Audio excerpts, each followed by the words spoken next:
Hello and welcome back. I have 4 more abstract sketchbook ideas for you today, and we're going to start with the easiest one. All you need is 1 pen or colored pencil or paintbrush, and we're going to make branches. And by branches, they're really just lines connected to each other. So you see here, I have diagonal lines going down and up and across and at odd angles across the page, and I thought this would be the easiest way to get back in my sketchbook after a very long hiatus. Your lines can be thicker or thinner than mine, and they certainly don't have to be perfectly straight. Do whatever you can and do as many as you like. And I like to vary my lines. Some are smaller and some are bigger. And even though I call this page branches, they don't necessarily have to resemble branches. In fact, in the end, it almost looks like a giant crack in an icy pond. After all, this is an abstract sketchbook, so this is an abstract idea.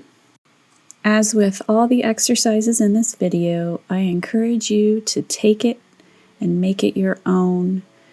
If you don't feel like thinking and you want to copy it exactly, go right ahead. But if you want to do something different, please do so.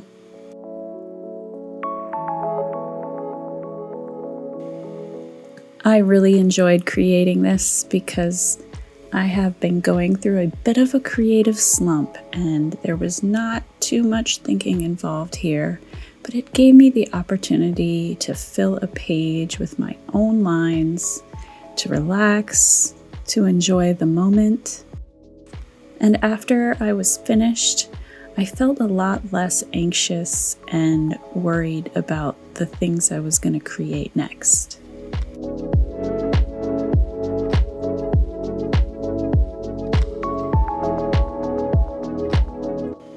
My tip for anyone who's going through a creative slump is to just write it out, to not berate yourself for not creating.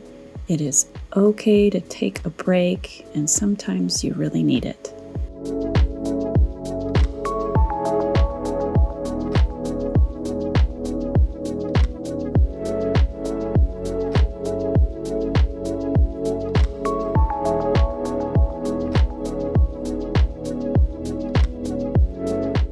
I had so much fun with this page, and it was so relaxing that of course I did it again.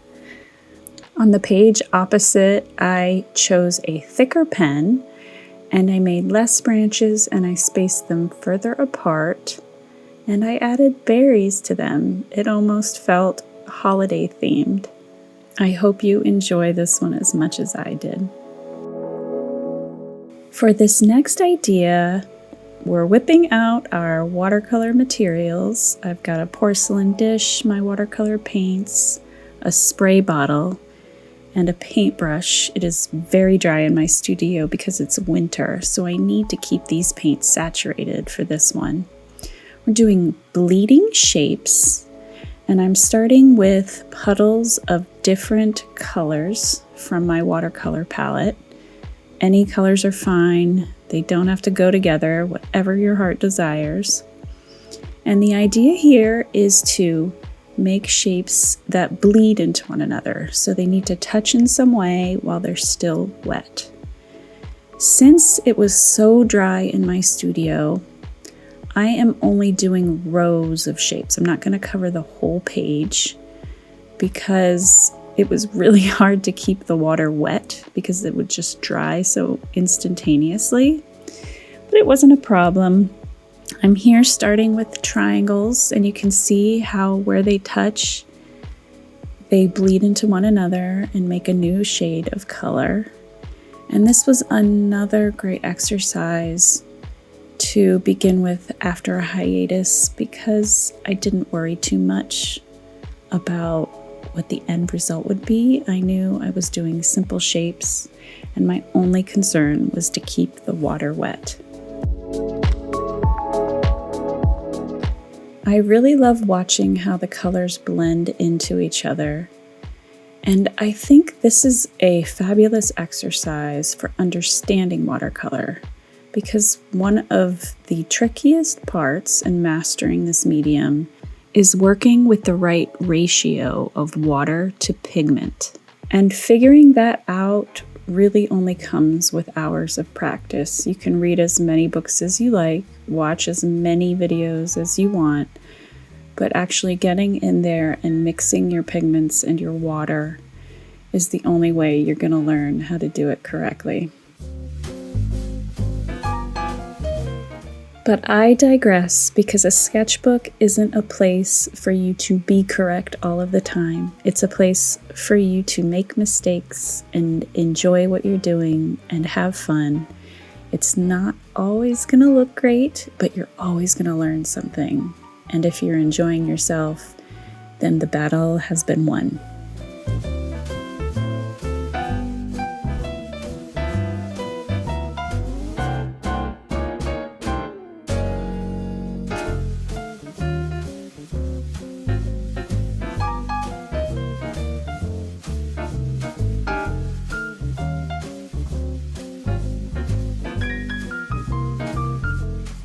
I was having a bit of a hard time when I did this page because I couldn't figure out what colors to use. So in the end, I decided to just pick one at random and throw it on there. So I started with yellows and reds, and I moved on to greens and blues. And I almost stalled and stopped the exercise because I thought I couldn't find the perfect color, or I wasn't being creative enough. And I think that can hinder a lot of people. So this is your gentle reminder to maybe stop thinking and just start doing. It's harder for me than I often realize, and I have to take a step back and give myself a little encouragement at times. So if you do too, this is your encouragement not to worry about it so much.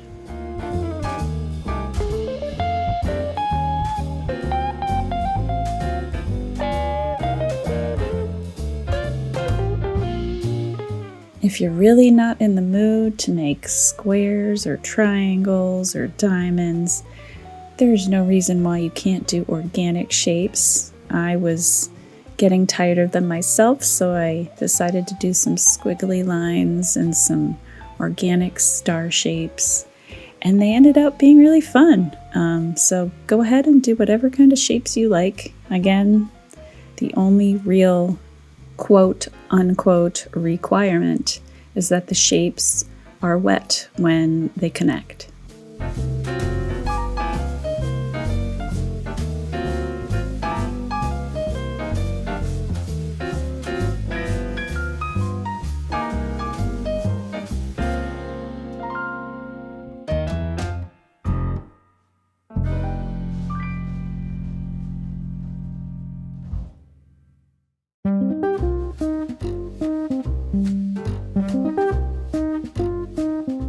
Here is my finished page of shapes. I love to see it when it dries because it makes all these little weird blooms in each other. It's pretty and fun and simple. And it's funny, the idea came from when I looked through some of my old paintings. I did this a really long time ago, these bleeding triangles. I connected them all in different ways. This is actually a postcard, and I've always loved how this turned out. So that's why we did it today. I hope you enjoyed it, and I'd love to hear how it went for you.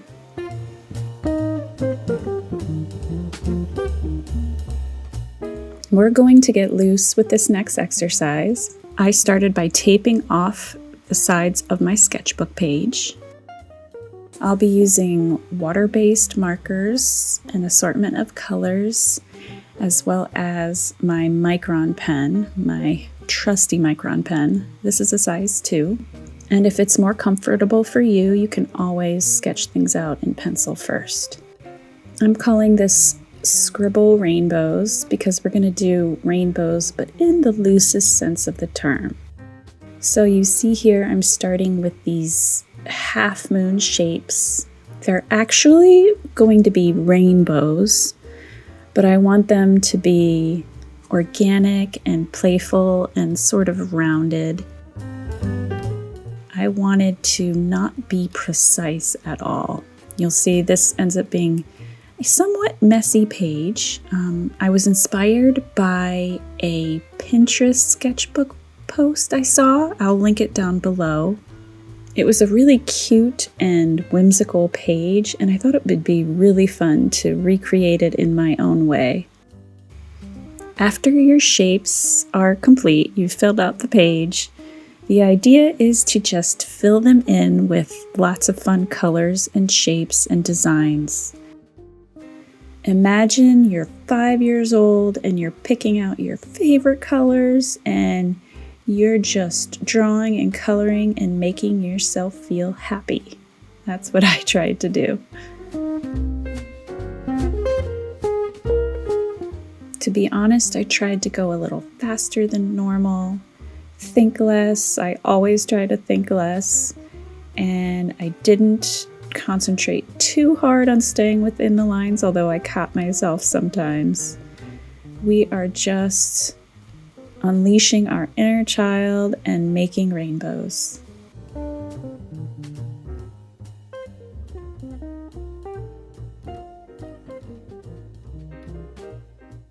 And that brings me to a question. I'd love to know what has brought you the most joy in the last month. I was thinking maybe we could bring joy to each other by sharing what has brought joy to us, because this is a joyous page. I'm kind of a serious person, and I need to remind myself that there's a lot of joy out there and a lot of hope and a lot of happiness, and I would love to share some of mine with you. While I was on a creative break, I actually adopted 2 kittens, which are growing very fast and making me very happy. The orange one always comes and finds me and loves to sleep on me and snuggle with me, and it makes my days so much brighter.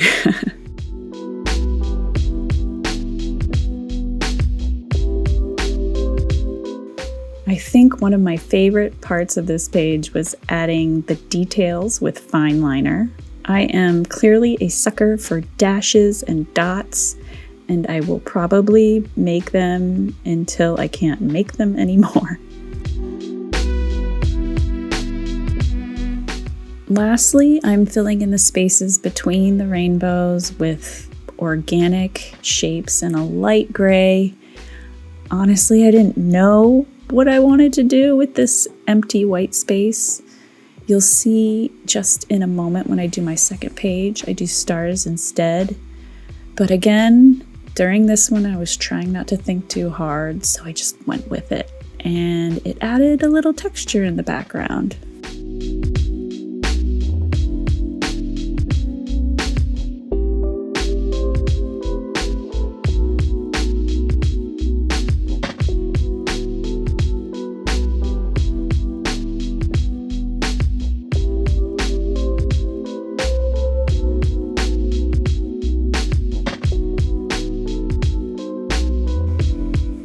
Here I'm adding the final few details, and when you look at the page as a whole, it sort of feels like a nursery room piece of art, and I am absolutely fine with that.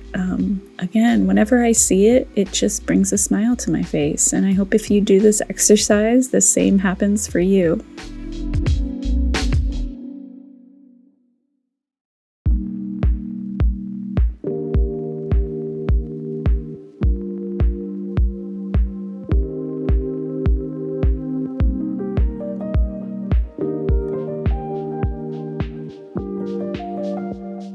Up close, you can see all the imperfections and wobbly bits and just the fun that was had during this page. It was a great time.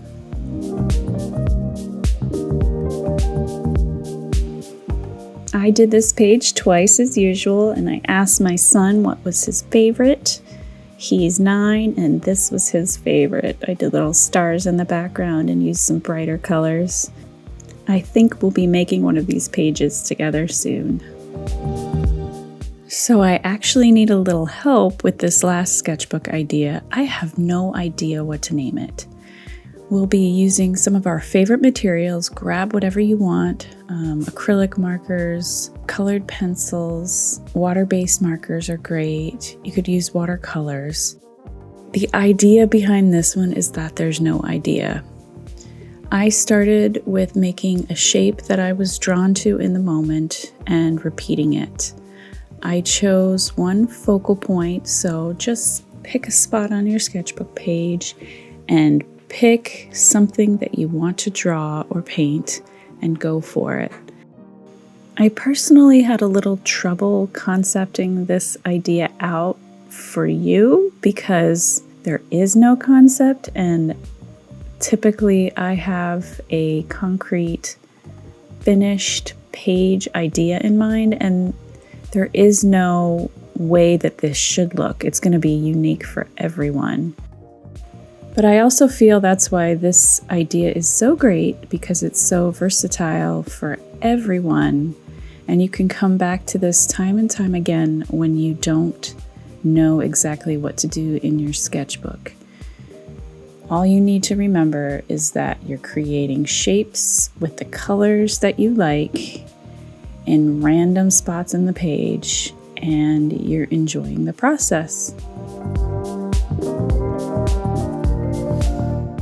You do have to relinquish a bit of control here because you're not always going to like what you end up with. And that can be difficult for some artists because they really want their sketchbooks to look good. And I've talked about this a little bit before. I need to make a messy sketchbook page video because a lot of my pages are polished. Like I said, I have an idea of what I want it to look like in the end. Sketchbooks are a place to explore and enjoy, and it's really important to incorporate that into your practice. I don't think there's anything wrong with a beautiful, polished sketchbook, but I also think there is so much value in the play and the learning about what kind of artist you are, and I think it really helps you grow. So, as I mentioned before, I don't know what to name this sketchbook idea. If you have any thoughts, please let me know in the comments below. I would call it waves and beans or pills because that's what mine looks like, but not everybody's is going to look like this. I really wish there was a way for me to see all of your work without having to push you to another social media site. I sort of try to stay off those because they suck away my time. So maybe in the future, I'll set up some sort of gallery for everybody who follows along with these because I'd really love to see what you do. Let me know if you like that idea.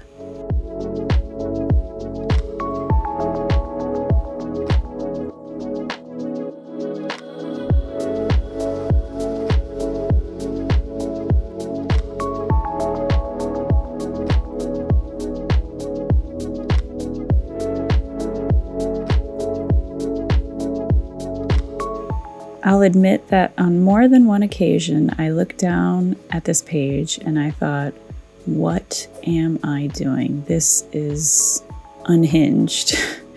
So don't feel bad if you do that too. It's all a part of the process. This was one of my favorite parts, covering the Posca with colored pencils. And I'm not sure I've ever done this before, but I really liked it. So you may find this in a sketchbook page in the future.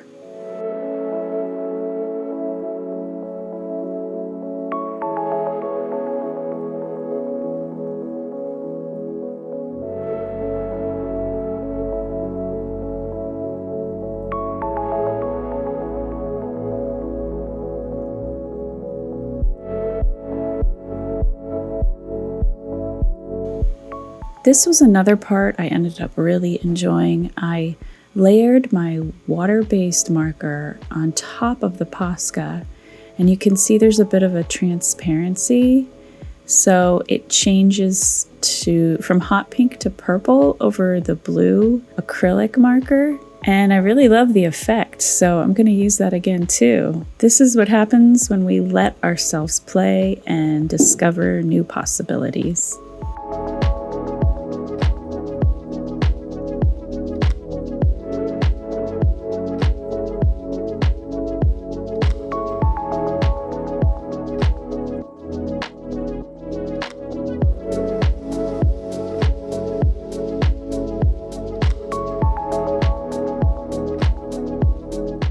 When I felt like I might be finished, I sat back and took the whole page in and decided to make a few edits, change a few little areas, just so it looked more like I wanted to. And here is the end result. It is quite wacky and messy and very colorful, and I'm really happy with the discoveries I made about myself in the process.